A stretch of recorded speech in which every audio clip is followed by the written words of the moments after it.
Good afternoon, everyone, and welcome to the Committee for a Just Peace in Israel and Palestine's program with Amira Hass. My name is Rebecca Levin, and I'm a member of the steering committee of CJPIP.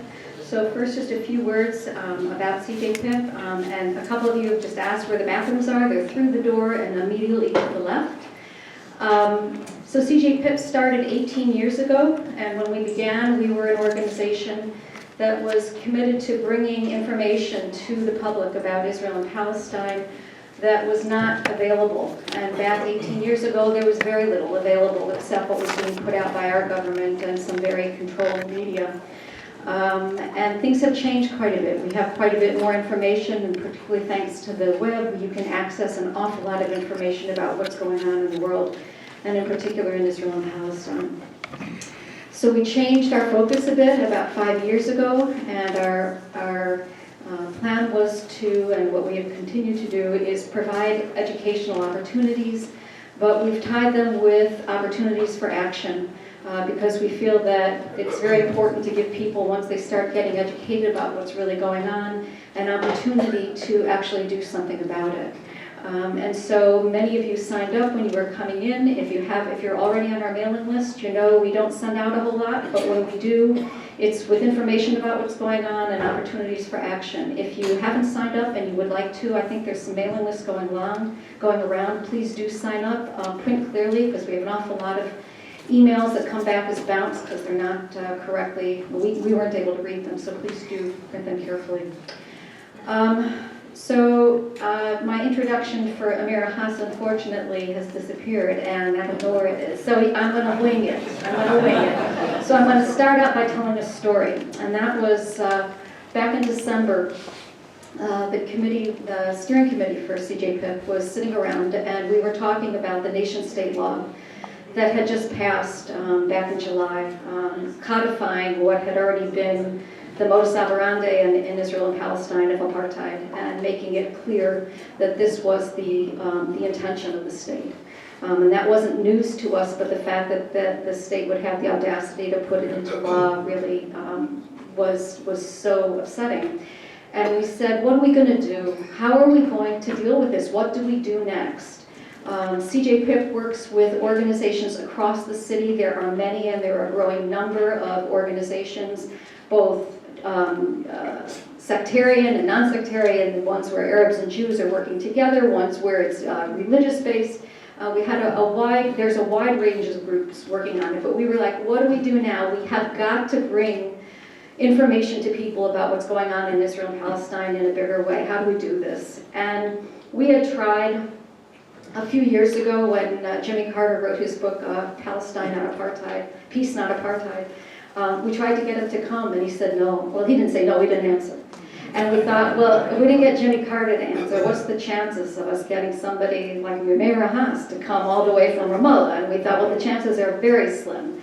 But to our amazement and surprise, we asked, and she said yes. And so Amira is an extraordinary journalist. For those of you who have not read her work, we have quite a few of her articles on the back table, and you're welcome to take them at the end. Amira is also an amazing writer for books, and there are two of the books that she's written on the back table, as well as one that she wrote the foreword and afterword for a memoir of her mom that she wrote in Bergen-Belsen. Amira's parents both were survivors from the Holocaust, and has a whole story that goes with that.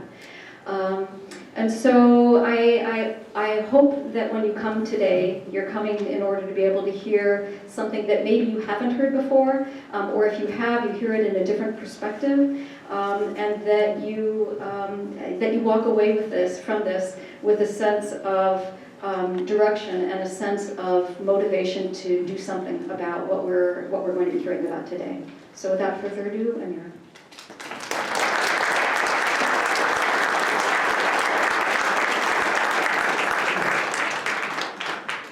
Thank you, Becca. You hear me? Yeah. Thank you, Becca, and thank you all for coming. It's such a lovely Sunday.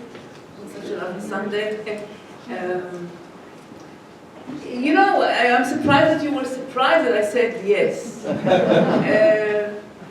First because, and here if we are talking about dilemmas, here is a dilemma, because this is, being invited is not, it's not being invited to go abroad and speak is not such a punishment. And on the contrary, it is something that I would, when I do it because I need to get away. And at the same time, I feel, here you go, Amira, you profit from the occupation. And I do, and I'm fully aware of it. I'm fully aware because what I can do, thanks to the fact that I'm writing about Israeli domination and Israeli practices in all over the country, but I specialize on Israeli practices of domination in Gaza, in the West Bank. That's what makes me be invited. You know, otherwise I wouldn't have been invited. And at the same time, people who are the immediate targets of these policies do not have the same possibilities as I do to go abroad, not because they're not invited, but it's because in order for a person to go out of the West Bank or Gaza and get to speak in the United States, he or she needs to pass through so many obstacles that very often it is actually impossible to do that. So I'm acutely aware. This morning I was walking a bit around some streets around the house of Becca, here in Oak Park, of course admiring this blend of snow and flowering. And I felt lucky, and I felt again this dilemma of here I am enjoying yet again the occupation.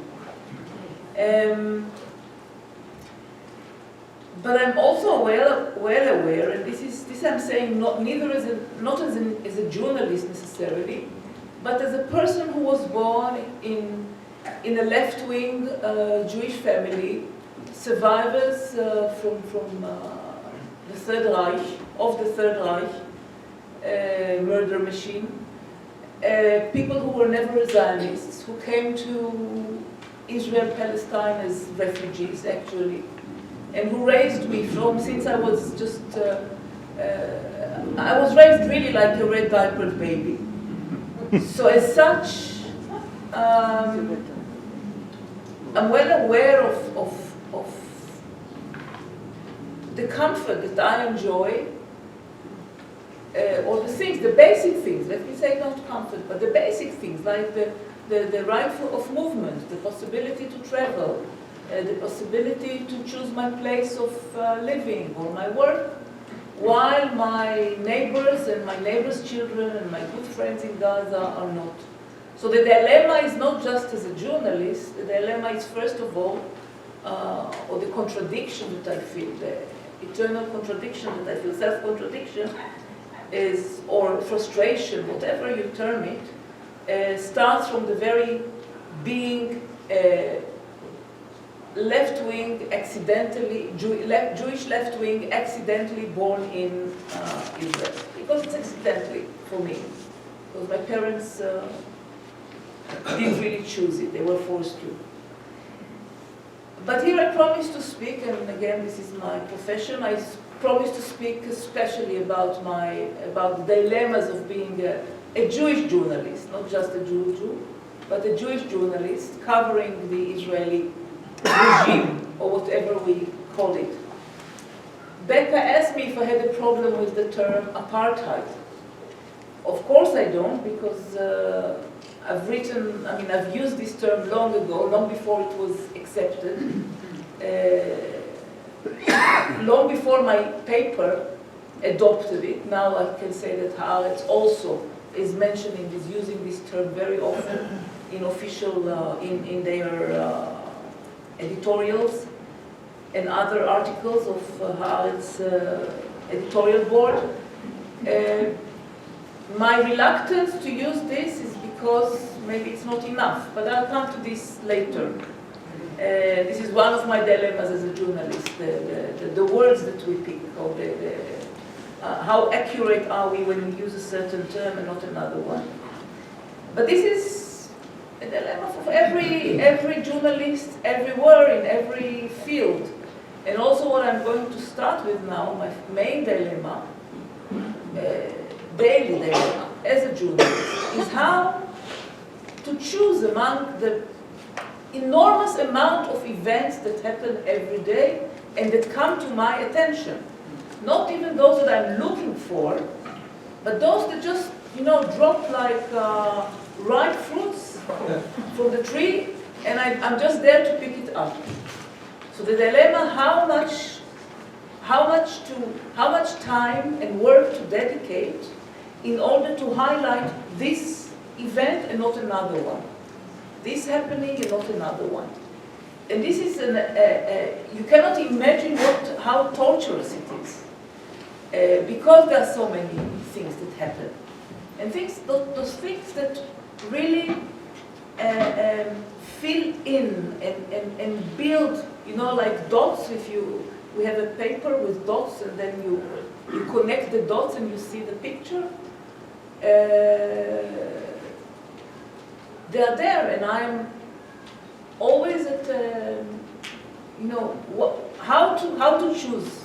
I'll give you some examples of the last weeks, just the last weeks, things that I wrote about and things that I did not write about. One of the daily occurrences of Israeli domination are the military raids into Palestinian homes at nights. Of course, the Israeli press says, following the Israeli military officials and spokespersons, the Israeli press says, wanted people for terrorist attacks or whatever. But very often, these are people, the routine of arrests is sometimes, yes, for people who were engaged in some kind of armed attacks, but very often, and the majority of these raids, night military raids, are either for looking up for kids who threw stones, or people who wrote something on Facebook and now they are being wanted for interrogation. People who are relatives of people who are suspects. People who are engaged in some students' political activities. So people who are engaged in the popular demonstrations against the wall, against the occupation, against settlements around the West Bank. So these are daily occurrences, nightly, I would say, occurrences. And in some places where the Israeli raids on a regular basis, youngsters go out and confront the soldiers. Usually they confront them with stones, at more, maybe Molotov cocktails. You would say, how terrible. But this army is coming into your house. What do you want them to do? One of those places is the refugee camp called the Haaretz. It's around Bethlehem area. And I've been there, and I also have friends there, and I know people. And it's one of the, maybe it's a remarkable refugee camp because they had from the 70s, they had a very strong political leadership of different factions, mostly Fatah and the left wing, Popular Front. So it was always a very politically, a very conscious, developed refugee camp that led struggles, popular struggles. And one of their positions was, from very early on, not to engage in armed activities. They do not have arms or weapons. Somebody told me, we don't even shoot in weddings, because there is this strange habit of shooting in weddings. Very strange, but or in other celebrations. They say, we don't even shoot in weddings. let alone shooting when a soldier comes. But they throw stones, the kids throw stones, and they don't endanger the soldiers. And the soldiers shoot and kill. Not every day, not in every raid. So when it happens again and again.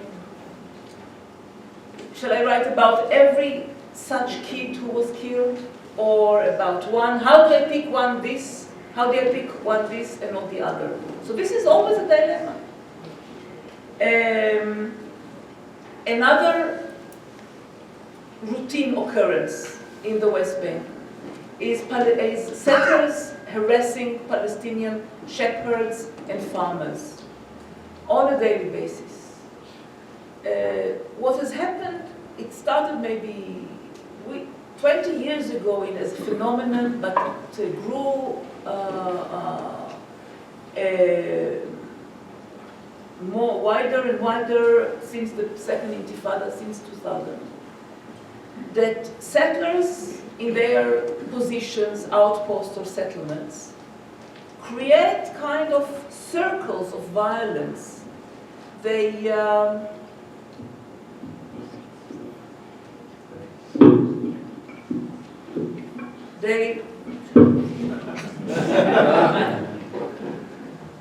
create circles of violence.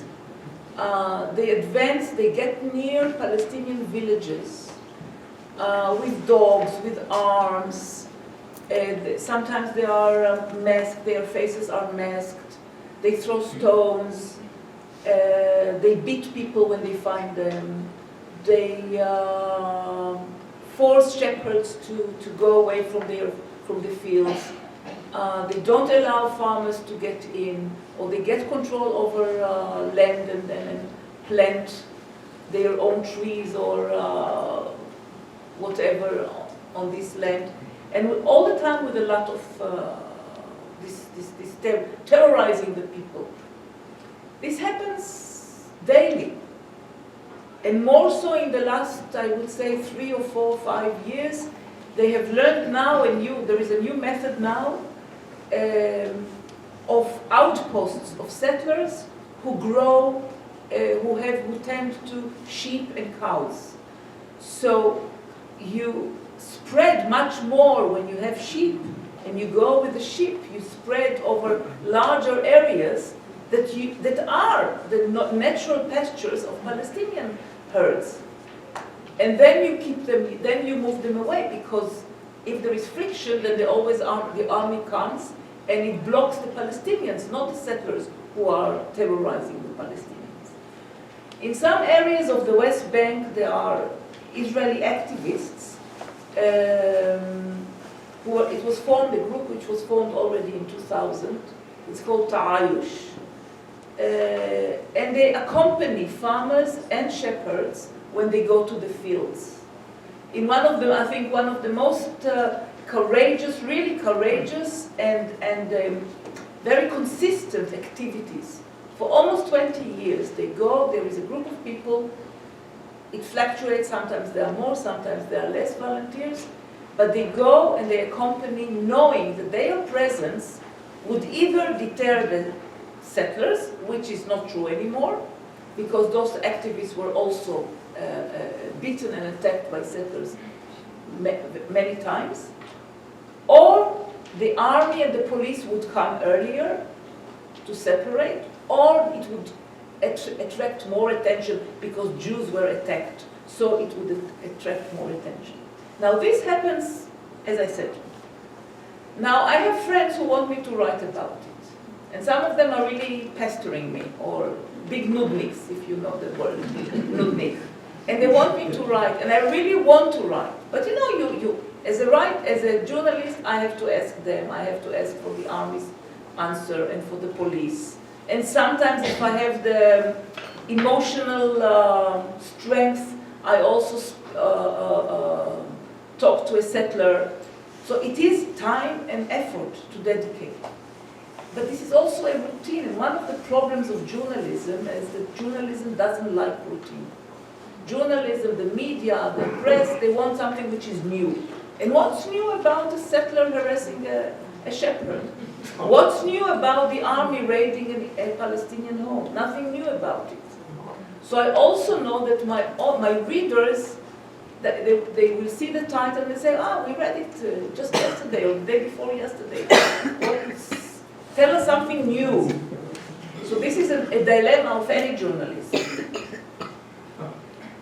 Another almost daily occurrence are those phone calls that I get, especially from Gaza, about people not having permits to go for medical treatment. Now, I mean, in Gaza, as you probably know, Gaza is the huge prison where people depend on Israel's mercy in order to be able to go out of Gaza or to have people coming into Gaza. This is not a new thing. This started in 1991, so it is not a new thing. But it has become more and more, it has aggravated over the years, and only a minority, a tiny fraction of Palestinians are allowed to leave Gaza. And one of those who are allowed, one of the categories that people allowed to leave Gaza are sick people. But then you have bureaucracy. Then people have to go through double bureaucracy, Palestinian and Israeli, in order to get to their treatment. Very often in Palestinian hospitals in Jerusalem, East Jerusalem, or in the West Bank. And so very often I get those phone calls of people.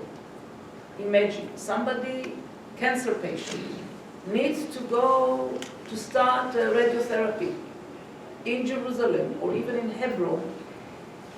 And the night before the therapy has to start, she doesn't have an answer. 12 hours before she is supposed to leave the Gaza Strip, she doesn't have an answer. Or sometimes people who have a negative answer. And people call me because I've had successes. I succeeded by writing to force the Israeli intelligence and the Israeli, all the other authorities to change their minds or to give a permit. Or to tell me, there was a permit from the start, there was some misunderstanding anyway. And then people think that I have special powers. And it's sometimes it works and sometimes it doesn't. And beside the time and the effort that still you have to put in it, it is the emotional strain of becoming some kind of a representative. And I try to explain to those people who call me, listen, I'm not married to someone, I'm not to someone from the intelligence, from the Shabak, I'm not a friend of theirs, they don't like me, I don't like them, but it helps when you publish something on an Israeli paper. It sometimes helps, but not always. So this is another dilemma. Shall I dedicate my time for such a person? And I stopped even writing about this. Everybody knows that it's just for getting the permit. But will I spare half a day for this? Or shall I go and do the other things that eventually I can write about? And this is true about so many other practices of Israel, about the grab of land. There are many forms of official grab or robbery of land. Many forms. And here the dilemma is also about, it's complicated to explain it.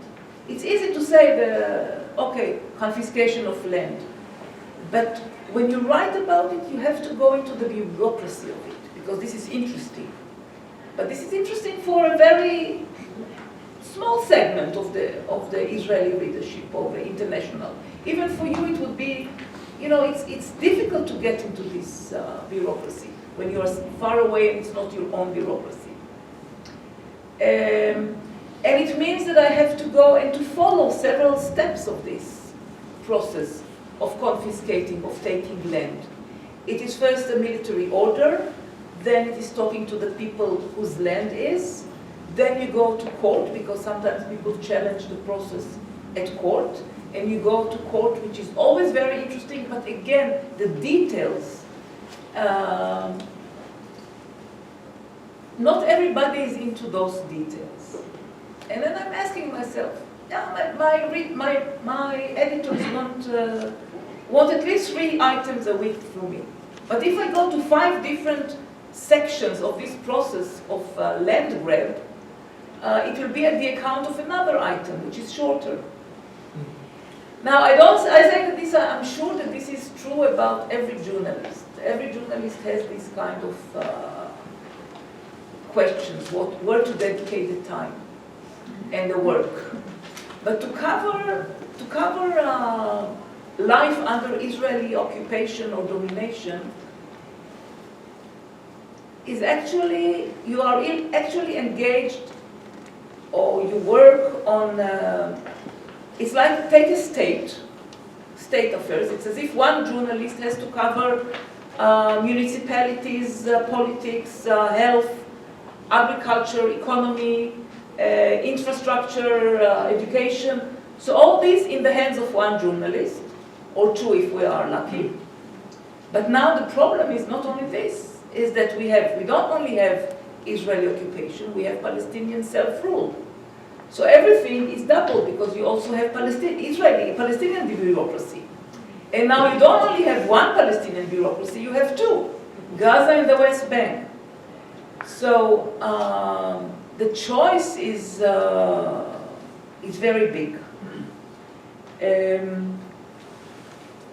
For these problems, I do have ad hoc solutions. I cannot say that I have one formula to explain, to use in order to solve each one problem. But there is one dilemma that I'm aware of, which is not a one time. It is when you write, as a journalist, you want to write about cases. You want to give the human aspect of the problem of domination. But when you write about one case, and then another one, and then another one, readers tend to forget, especially when they want to forget. So they say, no, it's not so difficult, it's not so bad. It's one case, it's an exception. The checkpoint, she writes so much about checkpoints, it's better than killing thousands of them like in Syria. There is no water, Israel takes the water of Palestinians and demolishes cisterns or demolishes pipes that connect water, that connect villages to the water system. Yes, Israel does it, but it's better than, I don't know, go to India. It's worse in India. So like people find their rationalization and treat everything as case by case. Okay, so I say, so the solution is to write the analysis. That this is a settler colonial entity which aims at taking land, populating it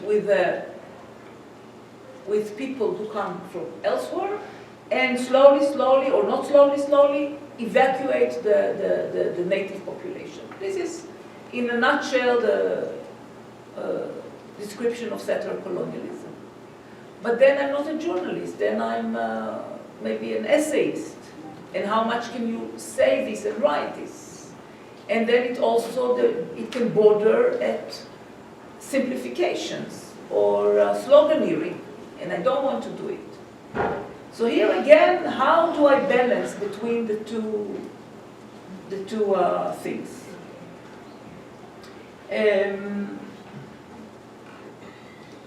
Then you can add, but it's becoming too long, and we have a modern dilemma now of journalists. Since we are in the era of the internet. When it was just the printed paper, we could hope that people read us. Or we could pretend that people read even those unhappy news. Or the news that Israelis don't want to read. But now when there is the internet, everything is open, everything is known. So I know how many clicks there were on my articles. And I know what kind of articles attract the attention of Israelis and what are not. Happily, we are not yet in the times that the editors will choose a person or will keep a person at work according to the number of clicks. Of clicking, whatever you say. But probably nearing it. And it is tempting, I must say, it is tempting. I know that there are some subjects that Israelis would be more interested in reading. And I do want to see my name, not because of my name, but my article somewhere up. I do want to see it, I admit. I don't, it's not for vanity's sake.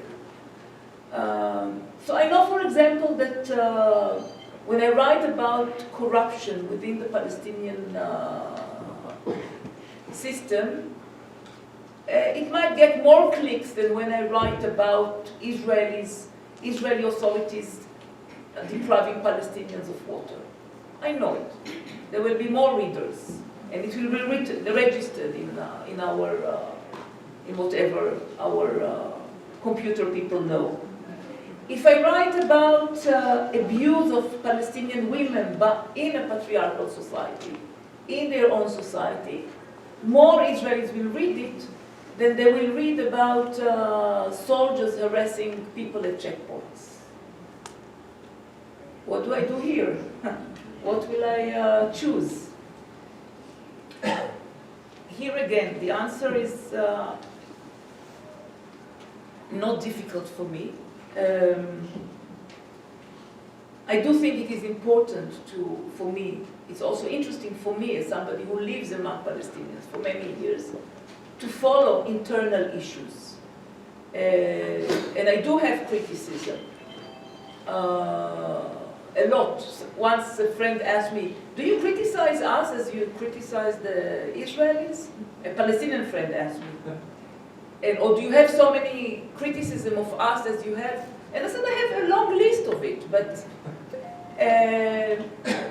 I'm always aware of being an Israeli Jew, writing about Israeli occupation. So my main goal, my main address are the Israelis. And my main task is to monitor Israeli power, not Palestinian power. So when I do write about patriarchy, Palestinian patriarchy, when I do write about Palestinian corruption, when I have criticism about the use of arms among Palestinians, I will usually refer to those voices among Palestinian society who are voicing such criticism. So I will rely on them in order to show two things. To show the phenomenon, but to show also that there is also criticism within the Palestinian society and successes when it comes to anti-patriarchal laws in Palestinian society. There has been a long, strong struggle of Palestinian organizations, feminist organizations, that bear some fruits, not enough, but it does bear fruits. So again, I have the dilemmas and I have a way to solve them. I'm not always satisfied, but it exists. Then there are more existential problems. The length, for example. We who are not writing like the mainstream media, or who do not represent the mainstream ideas and discourse, we need many more words in order to explain. Because we have to explain, because we have to describe things that are not common among the readers. You know, when you say, when everybody says terrorist, okay, everybody has an image, you know, so they use this word terrorist, which, by the way, I never use it, and I really make sure that my editors do not edit in one way or the other. And the English translators already know they never put terrorist in my articles. I say if somebody is stabbed, somebody is stabbed. And if somebody committed a suicide attack, somebody committed a suicide attack. I don't use the term terrorist, but I need more words for this. So you know, when you have 500 words, it counts. It's, if I say the person who tried to, or who waved with a knife in front of a policeman and was shot dead, my colleagues write terrorists. They have one word, I have 6. So the unfairness of the situation also actually arrives also to this realm of how many words we have in order to describe.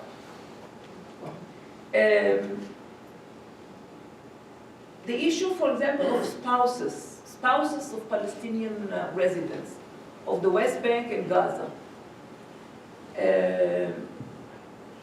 Now, it's easy to say, okay, and there is a case from here and that I just wrote recently,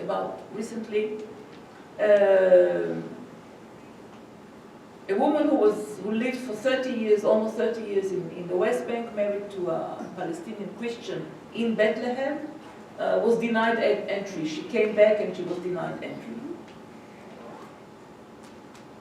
Now, I have to explain here something that 20 years after I started writing about this issue, I realize again and again that my editors and even my publisher don't quite understand. And this is I'll tell you what it is, the registry of population. Now I say that the registry of population is in the Israeli hands. People don't get it, it's too abstract. So then you have to start to explain that a person doesn't exist if this person is not registered. A person who lives in the West Bank or Gaza and was born there does not exist if he's not registered in a registry of population that Israel determines whether it is true or not. So if the population registry was in the Palestinian hands, this lady would have received her ID as a resident of Bethlehem or of the West Bank ages ago. But no, it's in Israeli hands, and Israel decides who is registered as a resident. This was true before the Oslo agreements and after the Oslo agreements. This is one of the prerogatives that Israel kept for itself with Oslo. With the agreements on Oslo agreements. It means that every newborn, with every newborn, Palestinian newborn, the Palestinian officials or clerks of a certain office, it's called or the Ministry of Interior or another ministry called for civil affairs, they go, now they have internet, but before they went physically to the offices of Israeli civil administration. It's a military branch, but which deals with civilian affairs. And they gave the list of the newborn of the last 2 weeks or 3 weeks or 1 month or so, punctually. Every war on Gaza, still there was somebody, not directly from Hamas government, but a delegate actually of Hamas government, or a combined, who would go with a list of newborns, and Israeli officials would write down all the details. So that when the kid becomes 16, he will get an ID. But that's only with the authorization of Israel. If the kid was not registered, when a baby was not registered, he does not exist. For years, there were thousands of such kids who were not registered, usually of people some Bedouin families who didn't think it was important or whatever. And they came to the age of 16, and these persons did not exist. Now, it happens in Gaza. People tell you, and this is an advice, when people tell you that Gaza is not occupied, so ask them, how come it's Israel who decides who is a Gaza and who is not a Gaza, till today. It's not only about entry to Gaza or exit of Gaza, but every newborn in Gaza has to still today be registered in an Israeli computer and be authenticated by Israel. So, and I think that I can speak much more about this because it is hard for people to imagine. Talking about many words, I'm already running, not late, but so far it was, I could say that these were the dilemmas of any journalist, and but especially a journalist who is covering Israeli domination over Palestinians. But now I come to the Jewish part of this title. The dilemmas of a Jewish journalist or a Jewish left-winger who just lives in this country. And these are more difficult dilemmas. One of the things that I've noticed that have grown over the last 5 or 6 or 7 years, I would say, especially among youngsters, Palestinian youngsters, is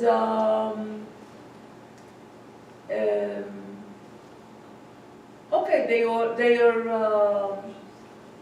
way to tell me quite impolitely or daringly, what are you doing here? You should leave not only Ramallah, but Palestine, all of Palestine. Leave Tel Aviv. This is not yours, you are a settler. So you hear young people who tell me this is a settler, not in so many words, but this is a settler colonial entity, so you are by definition a settler. Being a leftist, being a journalist doesn't exempt you from this. And you should leave. On the one hand, I must tell you that I'm hurt and might be angry. I'm a person, I'm a human being after all. So if somebody tells me in the middle of Ramallah you have to leave, and very emotionally so, it's not pleasant. But at the same time, I understand them. I also have in me this young radical fuming with anger. So I understand them, because Israel made it clear, since Oslo, since '93, it made it clear that it doesn't leave Palestinians any option.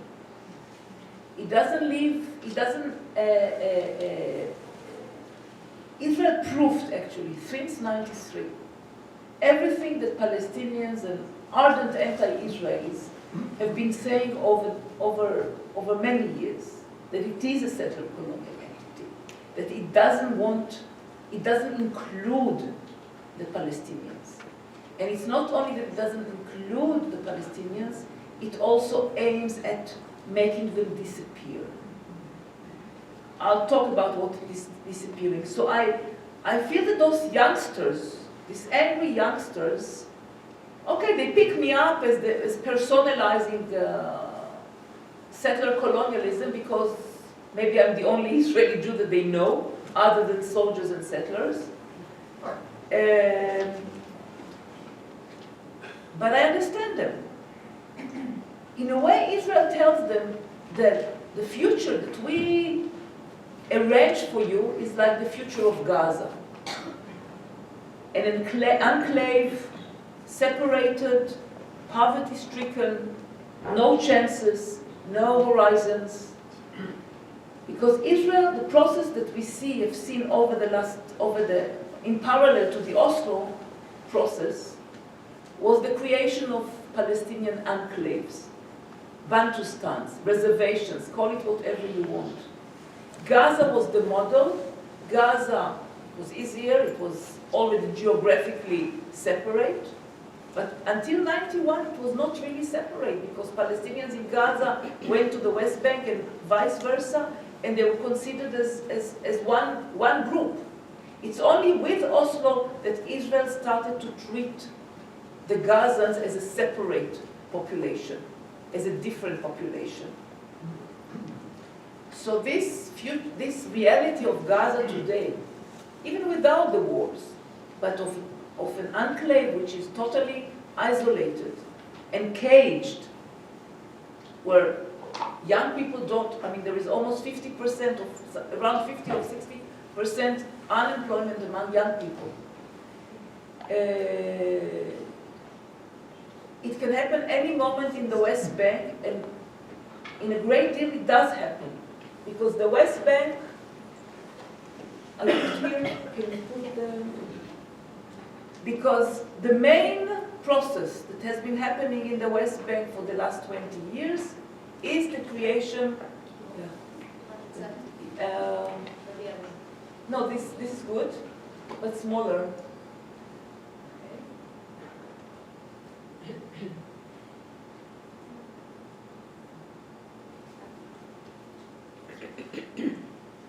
Before,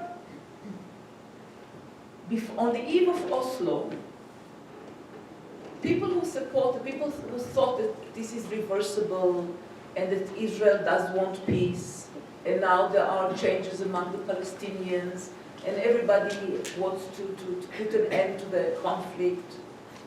So, as we saw in UN resolutions, the imagination spoke about the solution of a state, Palestinian state next to Israel.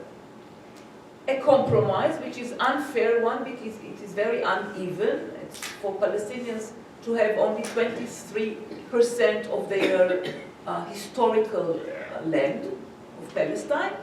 But Palestinians, especially with the first Intifada, were ready to have this in order to stop the chain of wars. And I see it as a great present that Palestinians offered Israel. This generous, very generous offer.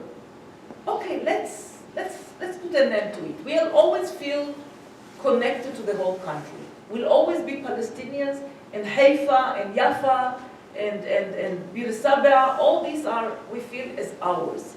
But we are ready to have a system, to have a state in 23% in order to stop the prospect of permanent bloodshed. So everybody envisioned then this Palestinian space for a future state. Gaza and the West Bank. That would be the future state. So it was a space, Palestinian space. Back then, before Oslo, it looked like a Palestinian space with dots of Israeli spots, Israeli dots of settlements, and some military positions. And it was clear that the solution is, or the way to reach the solution of a state, Palestinian statehood, would be to remove this Israeli dots, Israeli small enclaves of settlements. So since 93, the process is the opposite. The space that was Palestinian was turned, what was happening is that this Palestinian space turned into an Israeli with Palestinian dots, with Palestinian enclaves. And this was possible by certain clauses in the Oslo agreements that were supposed to be temporary and became permanent. And this is the separation of the West Bank, the division of the West Bank to 3 different categories according to Israeli redeployment there. So first the Israeli army went out of the cities, the populated cities and towns of the West Bank. It was called Area A, and these are the brown spots, the brown like Yatta, Hebron. So all these brown areas are the areas A. And then the army would redeploy from the villages and land around the villages in the West Bank. And the Palestinians will have in both A and B, this was called B areas, Israel would have administrative authorities, which means they can build, they can develop, they can plant, they can connect electricity, whatever, without an Israeli permit. But in Area A, the Palestinian police can have arms, and in Area B, Palestinian police cannot have arms. So it needs coordination in order to carry arms or do its duties as a police. And then the third part is Area C, where Israel maintains its army, its army and its administrative authorities, which means where it grants, it is the only authority that can grant permits to build, develop, connect water, drill water, etc. This was supposed to last for 5 years. At the end of which, in 1999, the two sides were supposed to have come to the final status agreement. The Palestinians thought that the Israelis would redeploy from 99% of the land and or whatever, or 96, and leave 4% of the land okay for settlements to discuss their future, but 99, 95, whatever percent of the land will be Palestinian, where Palestinians can develop and decide and connect and it didn't happen, as we know. So what was temporary became permanent. That the West Bank is split into those areas A, areas B, all in between what's white is area A, area C, which Israel controls. Any problem? Sorry, any problem? No. So, any guess? Anybody knows the percentage of those A, B, and C? A and B are about 39% of the West Bank. And Area C, where Israel exercises full administrative and security, but what's more important is the administrative authorities, which means to build and develop, are 61%. And I'm not even talking about Jerusalem, which is, but what does it mean this, that we have now enclaves, Palestinian enclaves, with very limited possibilities of developing? It disturbs me when people talk. So they are very limited for the very fact that it is disconnected. It is disconnected. Now this is a town called Yatta.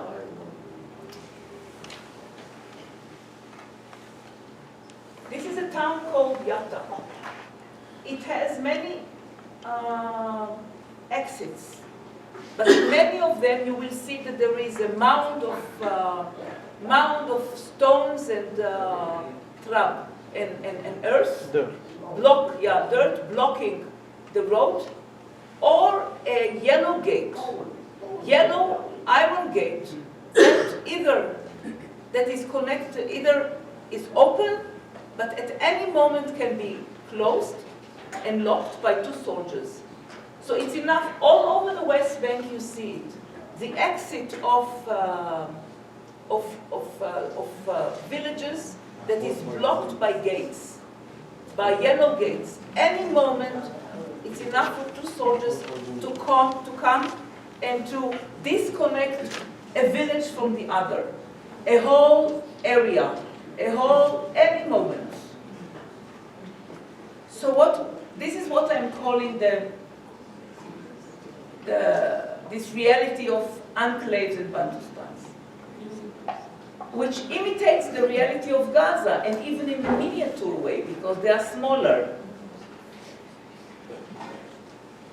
So if I come to those kids who tell me to leave because I'm a settler colonial, I share their anger.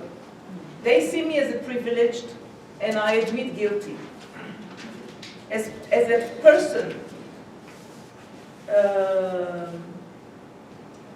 as a Jew in this country, in this state, I have my privileges as a Jew. The only thing I can tell those youngsters is that, first of all, that personalization of the problem doesn't solve it. I mean, to take every person, it's as if they do not recognize the existence of a structure of oppression. They look at every individual as somebody who is personally responsible. But who would leave? Only people who acknowledge this structure of oppression and apartheid are leaving now. I mean, mostly those people. And this doesn't change the structure. And the second thing that I tell them, and it's not unique to me, not as Amira, not as a journalist, but I think that each of my Jewish friends who is active against the occupation feels the same, is that yes, we are aware of our privileges. We are acutely aware of those privileges. And the only thing we can do is to use those privileges in order to fight the regime of privileges. This is the only thing we have in our hands. Thank you.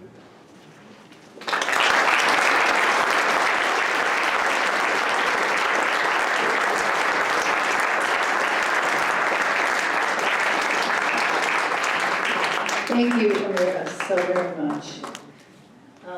We're going to give Amira a chance to drink some water before we go to the question and answer session. And I'm going to announce some of the many events that are happening in our area in the spring. So if you want to take out your calendar or your phone, this is a good time to do it. In the meantime, if you have not yet signed up for our mailing list, you'll have a chance to do that on the way out. Please do that because, as Becca said, we send out not a lot, maybe 2 messages a month that allows you to become aware not only of our activities, but of the activities of our allies working in this area. So a few events that are happening. One next weekend, May 4th, Reverend Dr. Gary Burge will be speaking at the First Presbyterian Church in Wheaton. He will be speaking on Jesus and the Angry Mob, upending nativism in the Middle East, why Jesus' first sermon became a dangerous crisis. On May 15th, the Kairos Palestine has put out a call for an action, and one of them will be gathering at the Israeli consulate. That will be from 9:30 till 10:30 a.m. on Wednesday, May 15th. I believe that's being organized by the Friends of Sabeel North America. 9:30 till 10:30 a.m. on Wednesday, May 15th. You can see me. Oh, Matthew? Are you Matthew? Yep. Great. May 14th, Nora Erakat, a human rights attorney and professor at George Mason University, will be speaking about her book, Justice for Some, Law and the Question of Palestine. That again will be Tuesday, May 14th from 6 to 7 p.m. That's at Seminary Bookstores, 5751 South Woodlawn Avenue. Hopefully you're going to all be at the Day in Our Village on Sunday, June 2nd. If you are, please stop by our booth. CJPIP will have a booth at the Day in Our Village. And then finally, June 15th, our friends in the Interfaith Action Group on Peace and Justice in Israel and Palestine are organizing a interfaith service and walk and fellowship meal, and that will all be on June 15th. There will be more details about that, but you have a flyer on your chair. And the theme of that is from Mexico to Palestine, all these walls must fall. So we hope to see you there also. Now, we're going to move to the question and answer session. And I would ask you to please have respect for Amira and for everyone here. Please allow the questioners to ask their questions uninterrupted, with the exception of me. If I see that you are holding the attention of others without coming to a question, I will urge you to do so.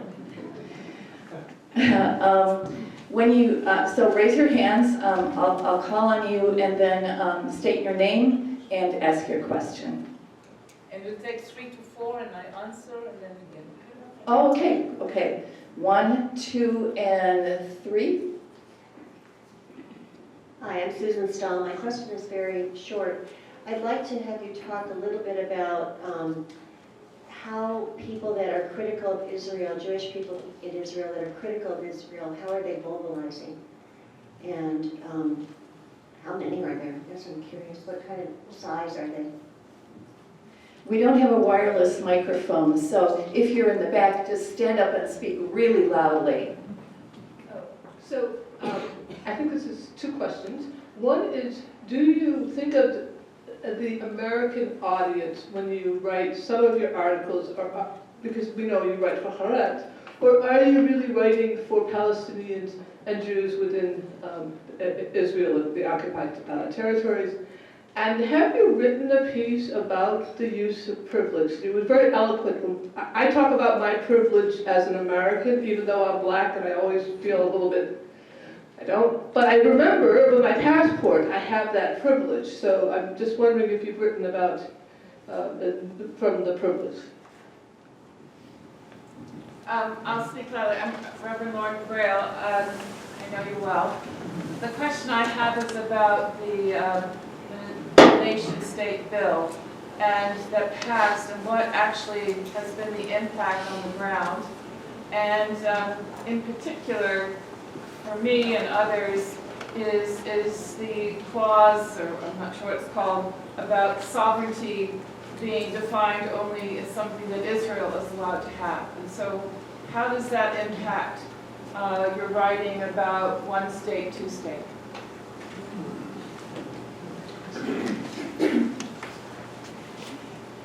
Okay, I'll start with this.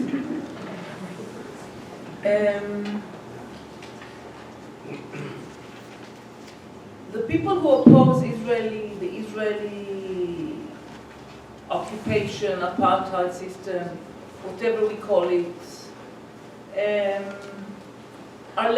are fewer than there were maybe 20 or 30 years ago. 30, 40 years ago, still there was a set of values in which occupation of a non-citizen population was seen as wrong, as something that we do not do, as something that is deviation, but not.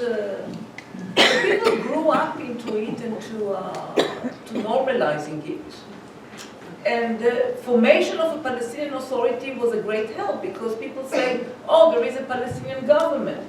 And the Israeli soldiers are not really taking care of Palestinian civilian affairs. So as if there is no minister of, an Israeli officer who is in charge today of education, Palestinian education, as it was 40 years ago, occupation is over. So it helped people to pretend that there is no occupation and Israeli domination.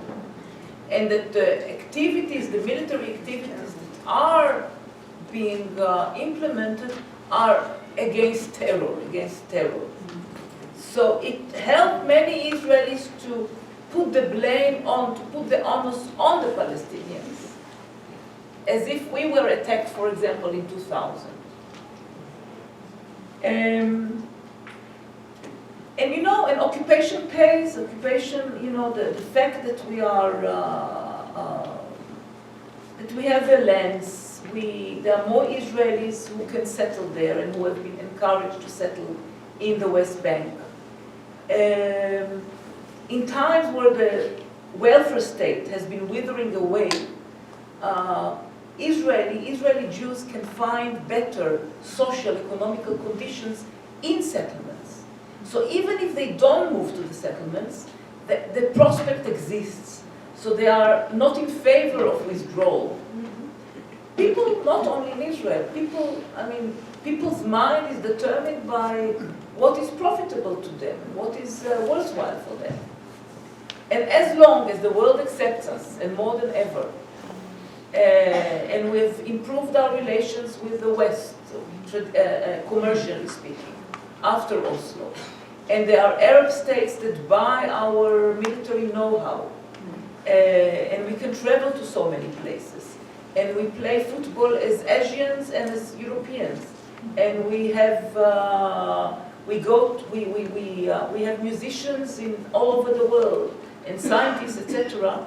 People feel that we are accepted in the world, and that the world accepts this form of this abnormal reality of us dominating 4 million Palestinians, or almost 5 million Palestinians, who have no rights, and still we are called the only democracy in the Middle East.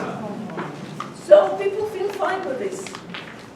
Now, the few who are mobilizing, I think, are doing much better. The very few are doing much better, much more aware and down-to-earth activity than maybe 30, 40 years ago. So there were many in Peace Now, but they were not so engaged with the Palestinians and Palestinian life itself. And now the many groups that are being are much more like, as I said, ta'ayush, people who go and accompany Palestinian farmers and shepherds, and Israeli NGOs, which are much more, because it's a very basic salary for most of the people who are defending Palestinians' rights to land or to water. So you mobilize, and you do have also grassroots organizations such as Mahsom Moj of women. And it's work that is done through now Facebook, of course, and social media, and from mouth to ear to mouth and mouth to ear. And some demonstrations and websites, the usual way. And trying to convince and trying to attract people. But, it is much more difficult than it used to be. We are, as I said, we feel that we are not only fewer, but if 25 years ago, you would think that if you come and you speak about feminism, women's rights, and fair salaries and improving workers' conditions, if you were engaged in this, it would naturally come to the issue of Palestinians' rights, and you'll be able to convince people that the things go together, that you cannot separate. Today, our frustration is that you see that people do separate. People can talk about social justice and don't say a word about Palestinians. People can demand social justice within Israel, and or there are feminists in settlements, and feminists in right-wing parties who don't see any connection with the fact that we are oppressing almost 5 million Palestinians. I don't include and discriminating against the Palestinians of Israel, and they don't connect it as a structure of oppression that has to be fought against. Now when I write, I used to write for many years, and I say my audience should be the Israelis. But I must say that I've unhappily had to admit that I have to give up on those. I mean, I cannot rely that the Israelis read me, and if they read, they don't really care. I mean, or those who read are those who are anyway convinced. So, and also the problem now is not only me, the problem is not of information. The information today is you just pick up your hand and you get information. There are so many websites. There is Al Jazeera in English, which brings things that never were brought by CNN or BBC. So, or used to now, even Al Jazeera changed.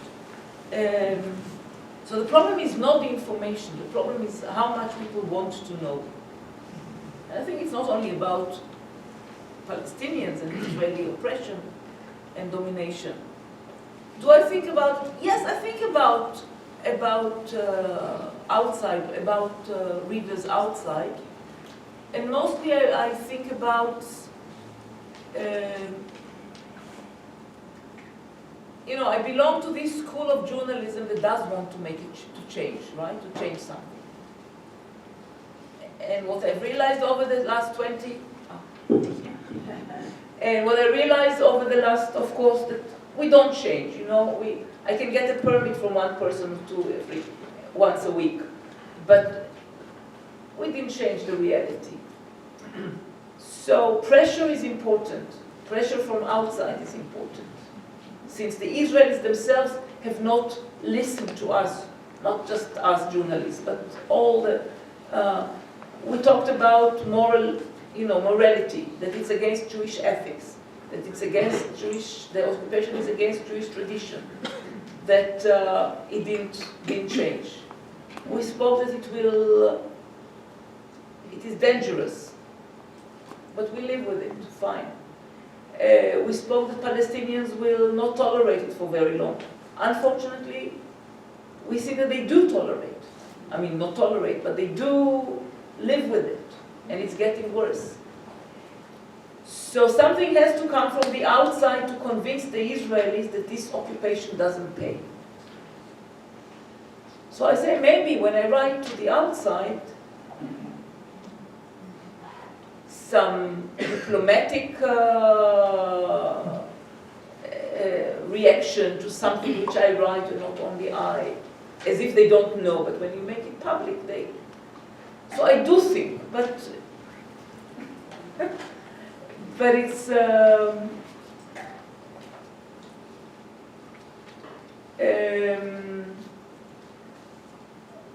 the hope has been dwindling, for sure, yeah, that it can make a change. And did I write about privileges? Yes, but probably I will, I mean, I did write, but that's the nature of writing in the paper, that it is scattered, and I did write, and I did explain what it means to be privileged and how to use, and that's an idea, to write again and to develop it. Nation-state law,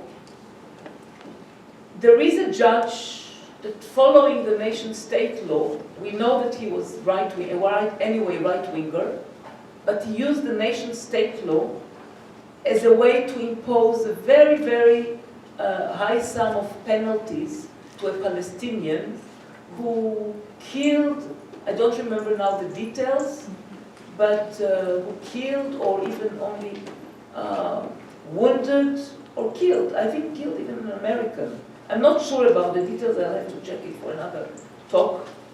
But he used the nation-state law, saying, since the nation-state law, since Israel represents the entire Jewish people all over the world, this man who hit or killed a Jew from outside has to be heavily penalized. And he used specifically this law, and I think he used it twice in another occasion. Now he could have done the same without relying on the law. He could have done the same. So that's the tricky thing about the law, that indeed it represents a reality, an unwritten reality that has existed before, but it encourages people to go beyond it or to use it and to continue and not to see it and to see it as to sanction it, to welcome it. It allows generations of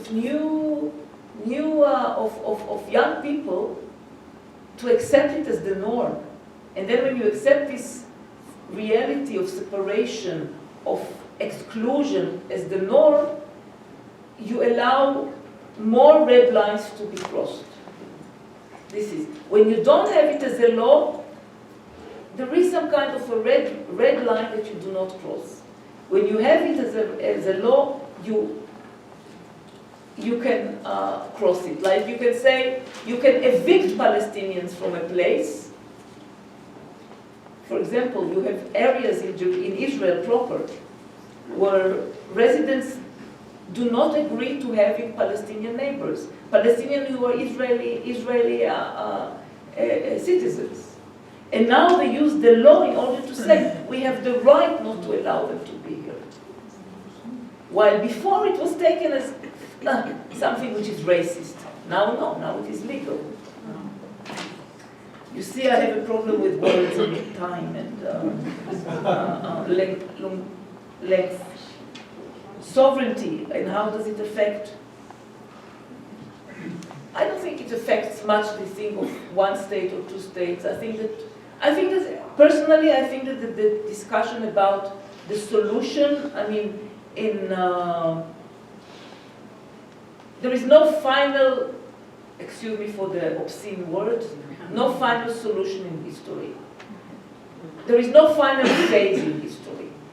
So when we spoke about two states, we never thought in the past, in the 70s, about the two states that now the Israeli regime is talking about, which is actually a camouflage for consolidating the Bantustan's reality.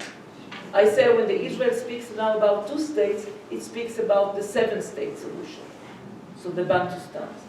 So I think that we have to talk about principles, and the principles don't change. The principles or the fundamentals, there is one country with two peoples living in it. And equality has to be the basis for life in this country. And if there is no equality, we cannot guarantee the future for our next generations. And how it will be arranged, this equality, it can be in negotiations, it can be but only after Palestinians gain more leverage in the world and more power. Okay, we're going to take 3 more questions, and then we're going to see where we stand with time, because we want to be able to let you interact informally with Amira as well. We're going to go 1, 2, and way in the back, 3. Hi, could you comment on the BDS movement?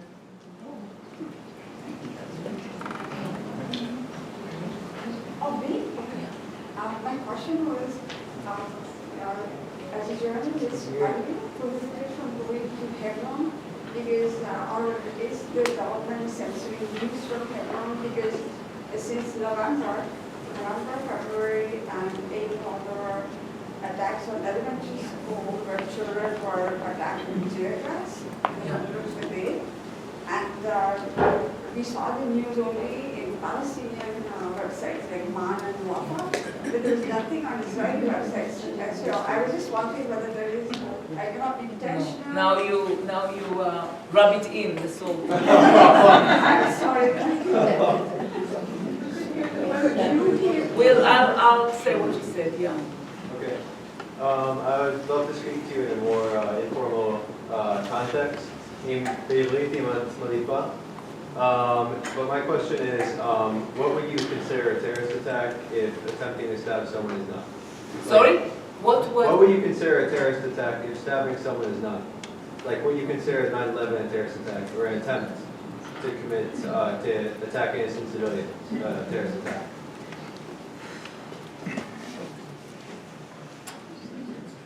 Okay, I'll start with the third question. What do I consider a terrorist attack? First of all, when I said I don't use the term terror, it's because it has become a generic term for everything that somebody who is a Muslim is doing. Very rarely do we see the term terrorist attached to somebody. For example, when it was the Oklahoma City attack here, was it termed terror attack? No. I think that the majority now, finally, now they are starting. But I'm against this because it's generic, and as a journalist sensitive for words, I shun away from generic terms that have become a code, a profiling code of populations. So I'm looking for the exact terms. I say stabbing attack. I say suicide attack. I say, and I write what I think, and usually it's when I think against it, an attack against civilians in a bus. I write my opinion. I write what I think about the negative things that I think about an attack of missiles, not missiles, rockets from Gaza to a civilian neighborhood. But at the same time, why do we decide that a person stabbing somebody else is a terrorist and somebody who is shooting at another person is not a terrorist only because he has uniforms? Why?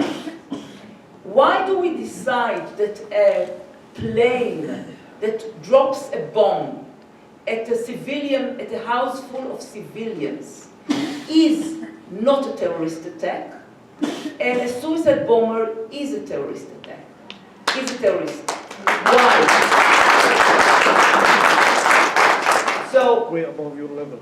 yeah, please, yeah, ask. So, well, a terrorist attack, I can pull up the definition of a terrorist attack. One sec.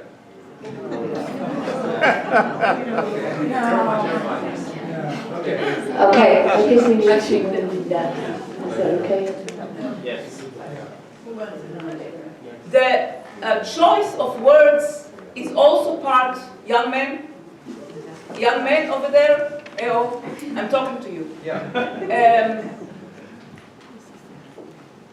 The decision to select words has become part of the power, privileges of power.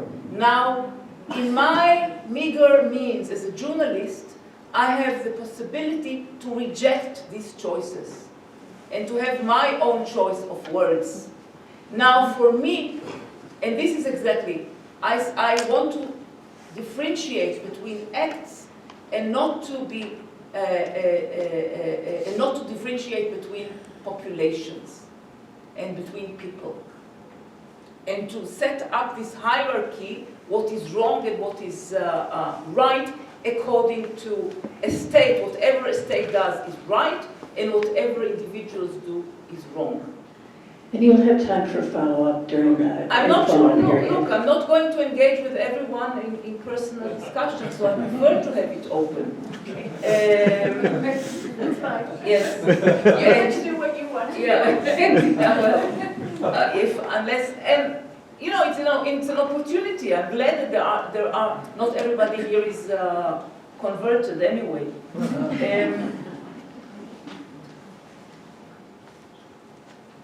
And you know what?